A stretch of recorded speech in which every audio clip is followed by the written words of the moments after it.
चर्चा शुरू करते हैं पोटेंशियोमीटर के सेकंड पार्ट की, सेकंड एप्लीकेशन की, जिसमें हमें ये समझना है कि दो बैटरीज़ हैं या दो सेल हैं, उनकी ईएमएफ का आपस में कंपैरिजन करना है कि कौन कितने टाइम से एक दूसरे के। तो आप सब जानते हैं कि ईएमएफ को निकालने का तरीका कल हमने डिस्कस किया था प्रीवियस वीडियो में, कि पोटेंशियोमीटर एक ऐसा डिवाइस है जिसकी हेल्प से आप किसी भी बैटरी की ईएमएफ निकालते हो या ईएमएफ जैसी चीज़ें निकालते हो। और आपने पूरा मैकेनिज़्म समझा था पोटेंशियोमीटर का। अगर आपने वो वीडियो नहीं देखा हो तो आप देख लीजिए और उसको समझ लीजिए, ताकि आपको पहले बेसिक पता लगे पोटेंशियोमीटर का कि होता कैसे है और उसकी वर्किंग कैसे है। आज स्ट्रेट फॉरवर्ड कंपैरिजन पे होगी।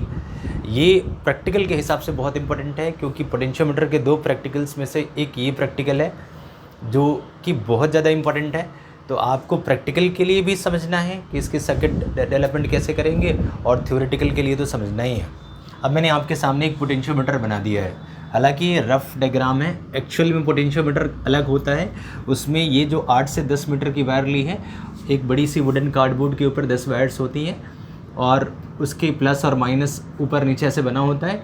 आप फिर उससे बैटरी या पावर सोर्स और एक रेयोस्टेट और एक की से इस सर्किट को कंप्लीट करते हैं, प्राइमरी सर्किट जिसे कहते हैं। मैंने उस पूरे 8 से 10 मीटर की वायर को एक सिंगल लाइन में इंडिकेट किया हुआ है। ये मैंने कल भी बताया था, प्रीवियस वीडियो में भी बताया हुआ है, आप उसको देख करके समझ गए होंगे। तो जैसा कि आप जानते हैं कि पोटेंशियोमीटर में कंपैरिजन की जाती है कि इसकी वजह से जो पोटेंशियल डिफरेंस इस वायर में आई, अगर इसका पोटेंशियल डिफरेंस इसके पोटेंशियल डिफरेंस से मैच कर जाएगा तो इसका ईएमएफ निकल जाएगा। ये हम सब लास्ट वीडियो में समझ चुके हैं। आज कंपेयर करना है, तो अब यहाँ दो सेल्स की बात होगी। तो करते क्या है इसके लिए हम, कि जहाँ इस बैटरी का पॉजिटिव टर्मिनल जहाँ से कनेक्टेड होता है और ये वायर की स्टार्टिंग होती है, वहीं से इन दोनों सेल्स के एक एक पॉजिटिव टर्मिनल्स को, मान लिया कोई सेल है, डेनियल सेल, लेक्लेंज सेल है।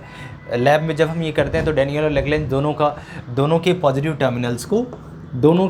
टर्मिनल्स को एक वायर से, जैसे एक वायर लिया और उस वायर को यहाँ कनेक्ट कर दिया, इस वायर को इसको भी यहाँ कनेक्ट कर दिया, दोनों के पॉजिटिव टर्मिनल्स यहाँ कनेक्ट कर दिए, इनके नेगेटिव टर्मिनल को एक की से कनेक्ट करी, इसके भी एक की से, टू वे की भी यूज़ कर सकते हो आप, और बीच वाली लाइन को गैल्वेनोमीटर से चलाया और उसको जोकी के थ्रू, आप सब जानते हैं जोकी के थ्रू कनेक्ट कर दिया। जो कि मूवेबल जोकी होगी, जो कि वायर को टच करेगी और टच करके बैलेंस लेंथ फाइंड आउट करेगी, ये हम सब जानते हैं।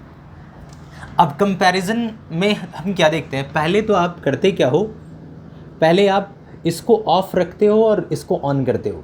अब जब ये ऑफ रहेगा तो सर्किट में इसकी कोई यूज़ होगी ही नहीं, इसका कोई इफेक्ट भी नहीं आएगा। तो जो इफेक्ट आएगा वो पहली सर्किट का आएगा। तो जैसे ही अपन इसको ऑन रखेंगे, सबसे पहली बात आप समझिए, जैसे ही आपने ऊपर वाले को ऑन रखा तो E1 की जो सर्किट बनी वो ऐसे गई और गैल्वेनोमीटर से कनेक्ट हुई, जैसा कि कल वाले में था, सिंगल सेल के लिए जैसा होता है। तो मुझे इस सेल का भी यूज़ नहीं करना, और उस वक्त मैंने बैलेंस लेंथ फाइंड आउट कर लिया। सपोज़ जो बैलेंसिंग लेंथ आई वो L1 आ गई, तो इसका मतलब ईएमएफ ऑफ फर्स्ट वन हो जाएगा K टाइम्स ऑफ L1 के। ये हम जानते हैं, प्रीवियस वीडियो में डिस्कस किया हुआ है कि K टाइम्स ऑफ L ये उसके ईएमएफ के इक्विवेलेंट होता है, क्योंकि K इसकी पर यूनिट लेंथ होने वाला पोटेंशियल ड्रॉप, जिसे अपन पोटेंशियल ग्रेडियंट कहते हैं, और इनटू लेंथ करेंगे तो यहाँ से यहाँ तक का ड्रॉप निकल जाएगा। और उस ड्रॉप, अगर यहाँ गैल्वेनोमीटर में डिफ्लेक्शन होनी बंद हो गई तो इसका मतलब E1 उस बैलेंसिंग लेंथ का जो पोटेंशियल डिफरेंस है उसके पोटेंशियल डिफरेंस से E1 ठीक बराबर है।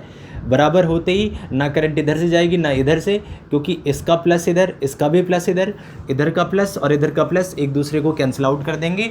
इसमें सर्किट में कोई भी करंट फ्लो नहीं होगी, जिस केस में ये बैलेंस होगा। ये मैं बार बार रिवाइज कर रहा हूँ ताकि आपको कोई कन्फ्यूजन ना हो।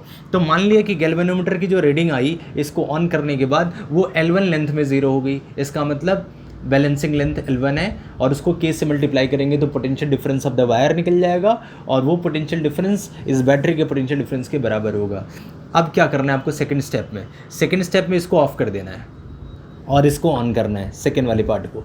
जैसे ही आप इसको ऑन करेंगे, अब एग्जिस्टेंस में सिर्फ E2 होगी, E1 की कोई एग्जिस्टेंस नहीं होगी। उस वक्त मैंने मान लिया कि जो लेंथ निकल के आई वो L2 आई, यानी कि ईएमएफ ऑफ सेकंड बैटरी कितनी हो जाएगी, K टाइम्स ऑफ L2 हो जाएगी। अब आप इन दोनों को डिवाइड कर दीजिए, जैसा कि हमें कंपेयर करना था, E1/E2 ठीक बराबर हो जाएगा L1/L2, क्योंकि डिवाइड करते ही K से K सब्स्टिट्यूट कट जाएगा, कटने के बाद बचेगा क्या, L1/L2।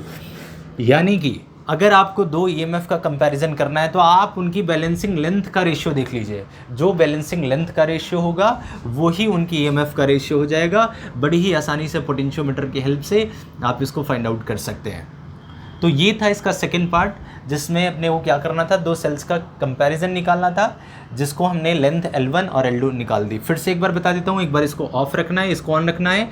E1 के लिए बैलेंसिंग लेंथ निकालनी है KL1, फिर इसको ऑफ करके इसको ऑन करना है। E2 के लिए बैलेंसिंग लेंथ KL2 आ जाएगी EMF इसकी, और दोनों को डिवाइड करके रेशियो निकल जाएगा। अब आते हैं तीसरे में थोड़ी टेक्निकलिटी है, जिसमें आपको इंटरनल रेजिस्टेंस ऑफ सेल निकालना होगा, तो उसको कैसे करना है उसको समझते हैं। तो आई होप कि आप कंपैरिजन वाला पार्ट समझ गए। सबसे ज़्यादा इजी यही वाला पार्ट है कि आखिर कंपेयर करें कैसे, आप इसको समझ गए। आगे बढ़ते हैं, आइए बढ़ते हैं थर्ड एप्लीकेशन की तरफ कि find internal resistance of cell using potentiometer. देखिए, मान लिया कोई सेल है और मुझे उसकी इंटरनल रेजिस्टेंस निकालनी है कि इसमें कितना इंटरनल रेजिस्टेंस है, जो भी R है इसकी इंटरनल रेजिस्टेंस, उसको मुझे निकालना है।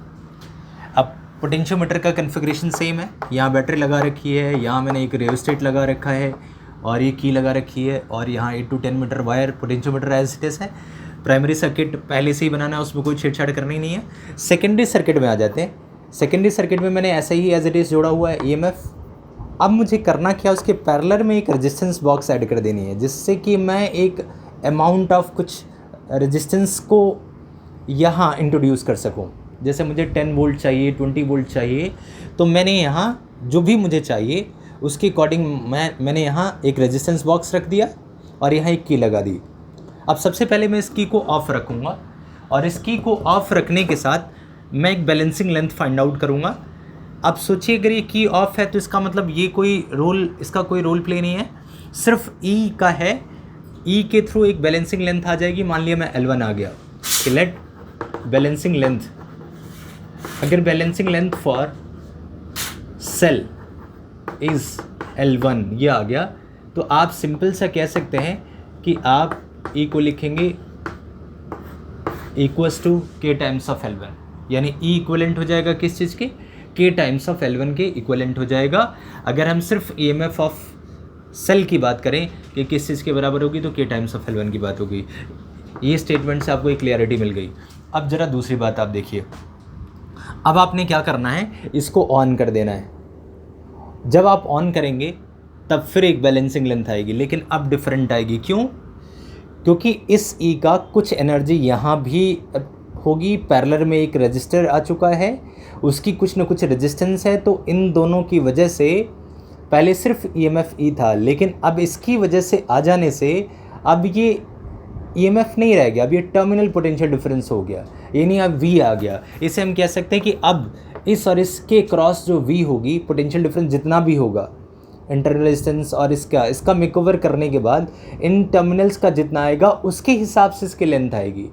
तो अगर आप इसको ऑन रखते हो आफ्टर इंट्रोडक्शन ऑफ, यानी जैसे ही आपने इसको इंट्रोड्यूस किया, क्या इंट्रोड्यूस किया, रेजिस्टेंस, कुछ न after introduction of R, suppose आपने R इंट्रोड्यूस किया, potential difference V can be equivalent to K times of L2। मान लिया बैलेंसिंग लेंथ उस वक्त L2 आ गई, इसको लिखना पड़ेगा कि after introduction of R we found balancing length as L2, so terminal potential difference will be equivalent to KL2। देखिए फिर से ये EMF नहीं रहा, क्यों? क्योंकि इसके पैरेलल में एक रजिस्टर आ चुका है, तो अब इस रजिस्टर से और इन दोनों को मिला के इसके बीच में जो डिफरेंस होगा उसके बराबर ये आएगा। इसीलिए मैं इसको कह रहा हूँ टर्मिनल डिफरेंस। मैं इसको EMF नहीं कह सकता क्योंकि अब रेजिस्टेंस भी है इसमें, तो उस वक्त जो आया उसको हमने कह दिया K टाइम्स ऑफ L2।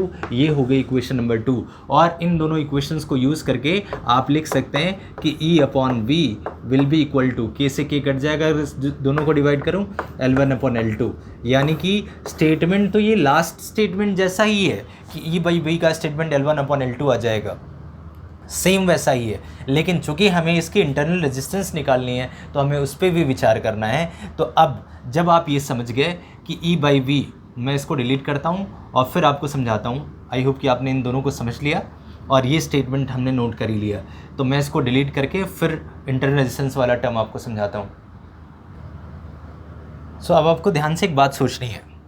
मान लिया कि जिस वक्त ये ऑन है इसके साथ, उस वक्त अगर गैल्वेनोमीटर की रीडिंग आई है 0, क्योंकि बैलेंसिंग लेंथ का मतलब गैल्वेनोमीटर में कोई रीडिंग ना हो, तो अगर ये 0 आ गई है तो मैंने मान लिया कि एक करंट यहाँ फ्लो कर रही है, आई करंट फ्लो कर रही है उस वक्त। देखिए बाहर तो कोई करंट फ्लो नहीं कर रही है क्योंकि बाहर का तो गैल्वेनोमीटर रीडिंग आ गई।